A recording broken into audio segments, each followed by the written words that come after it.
Prayer. Dear students, kindly close your eyes and join your hands for God's blessings. Loving God, you are the source of all wisdom and knowledge. I submit myself to your divine touch and inspiration. Help me to concentrate on my studies and enable me to remember all that I learn. Bless all the responsibilities of all the leaders, my teachers and parents. Amen. Hi students, welcome back to your social class. I hope all safe at home. In this video, we are going to learn a new topic, geography.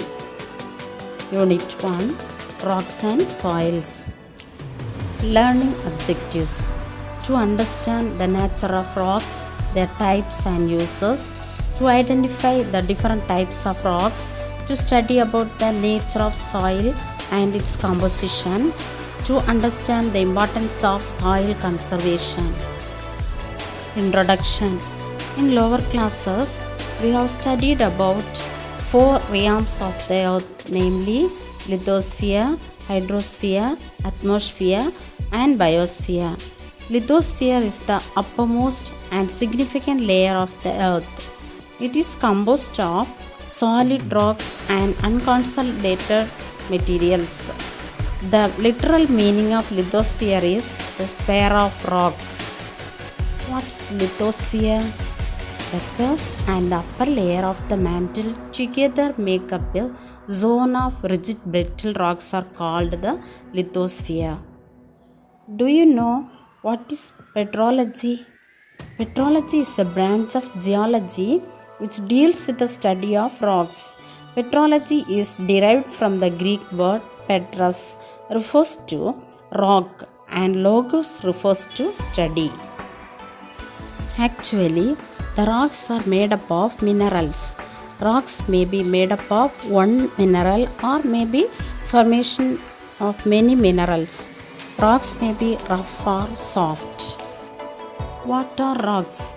The rocks are the solid mineral materials forming a part of the surface of the earth and other similar planets. The earth's crust is composed of rocks.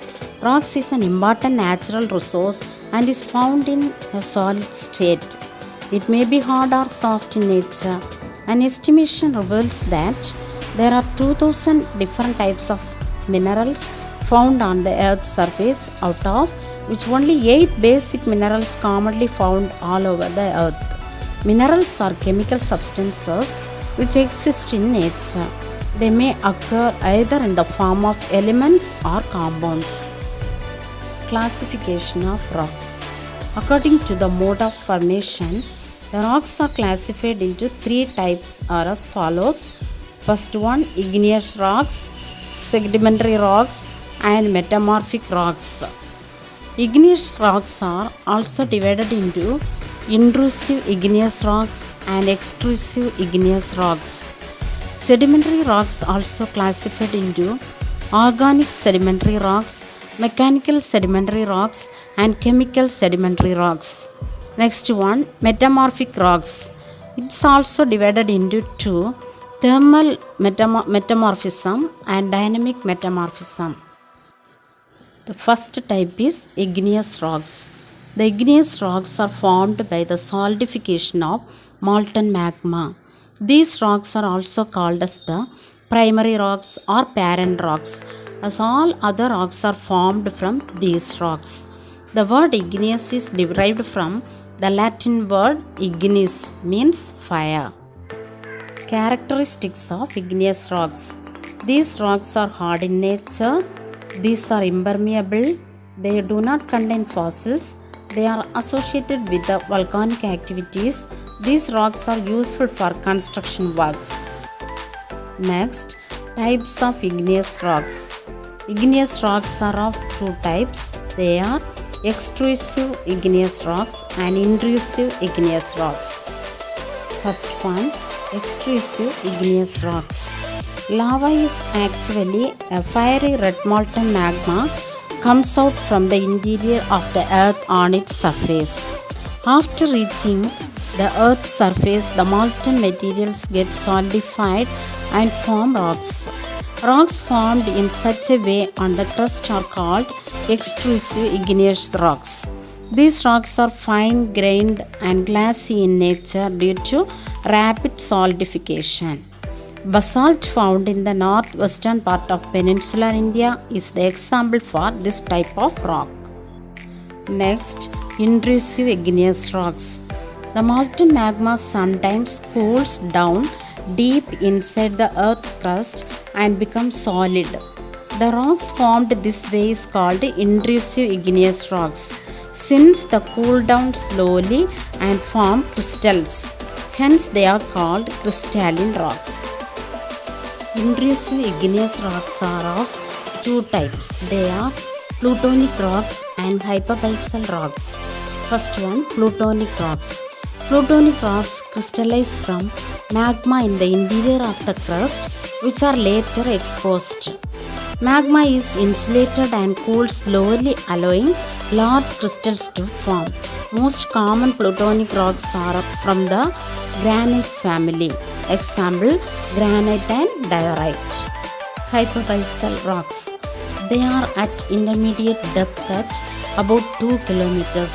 They exhibit mixed characters of volcanic and plutonic rocks. Example, dolerite. These are the pictures of some major active volcanoes, namely Mount Vesuvius, Mount Stromboli, and Mount Etna in Italy, and Mauna Loa in Hawaii Islands. One of the type of rock is sedimentary rocks.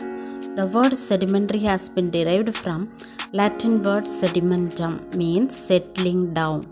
The sedimentary rocks are formed by the sediments derived and deposited by various agents.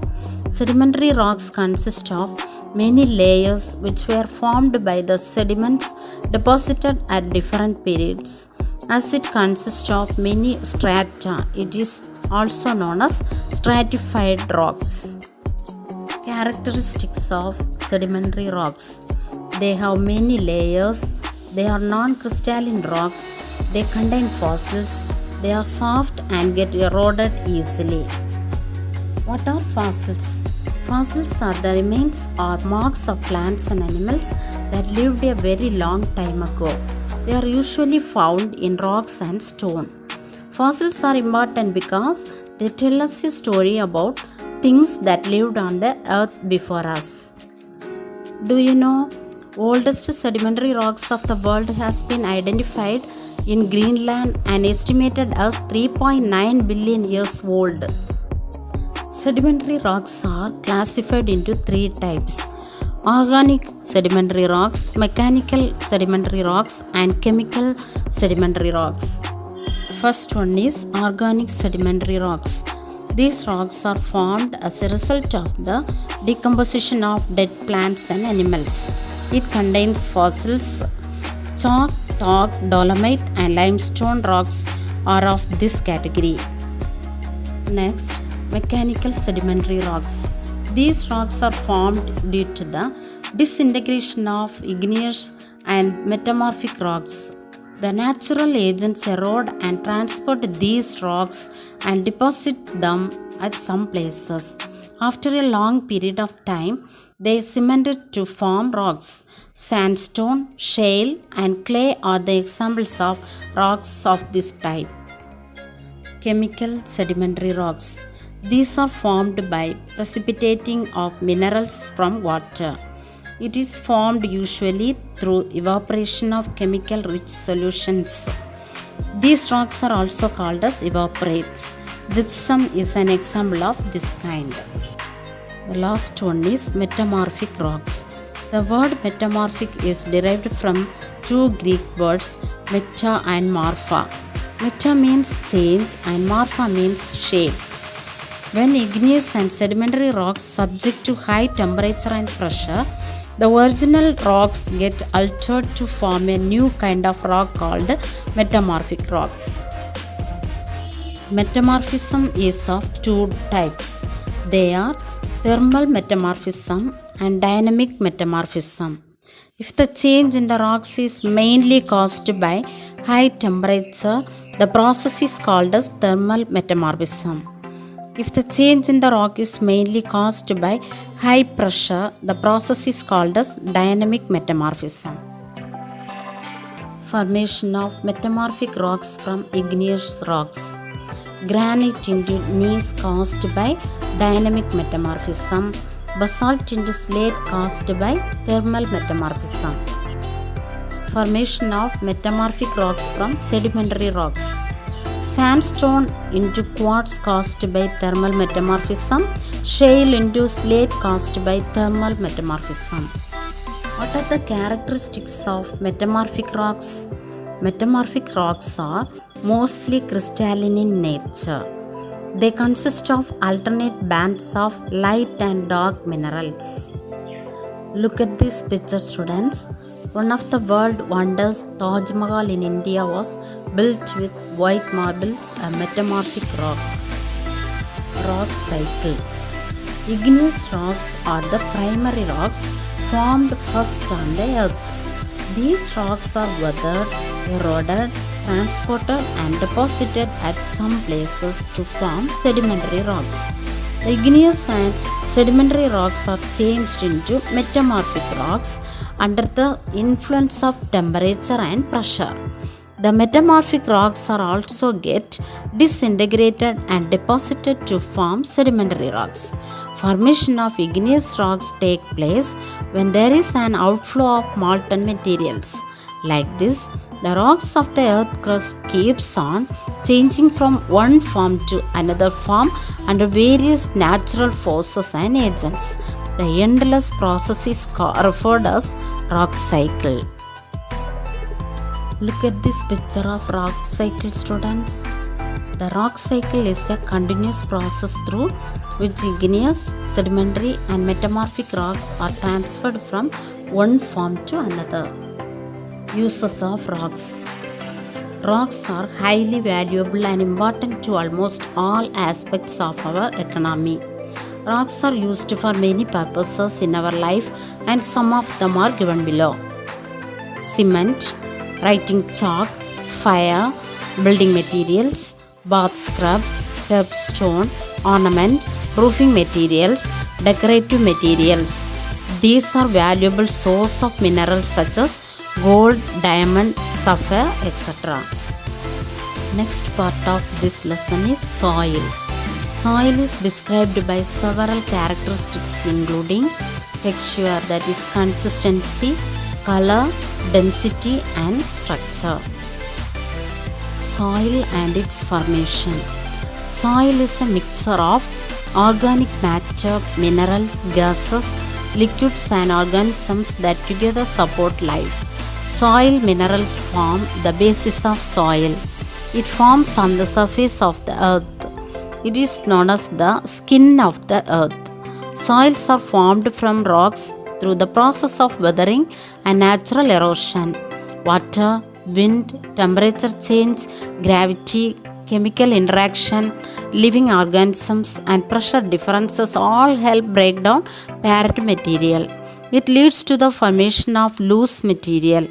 In course of time, they further break down into fine particles. This process releases the minerals locked in the rock fragments. Later on, the vegetative cover which develop in that region forms humus content in the soil. This way, the soil gets matured gradually. This picture shows how the soil is formed. What is humus? Dark colored organic matter found in soil made of decayed plants and animals are called humus. Major components of soil. The basic components of soil are mineral, organic matter, water and air. It consists of about 45% mineral, 5% organic matter, 25% of water and 25% air. It's only a generalized fact. The composition of soil varies from place to place and time to time. Soil profile. What is soil profile? The soil profile is defined as the vertical section of the soil from the ground surface and extends downward. This is the picture that shows the layers of the soil. Or horizon parent rock. This layer consists of unweathered part of bedrock. C. Horizon or parent rock. Partially weathered parent material accumulates in this layer. B. Horizon or subsoil. This layer reflects the chemical or physical alteration of parent material. Thus, iron, clay, aluminium and organic compounds are found accumulated in this horizon. E. Horizon or elevated layer. E stands for elevated layer. This layer is significantly leached of clay, iron and aluminium oxides, which leaves a concentration of ore. A. Horizon or topsoil. It's a part of topsoil composed of organic matter mixed with mineral matter. O. Horizon or humus. This layer is dominated by organic materials like leaves, needles, twigs, moss and lichens. This is the layers of soil.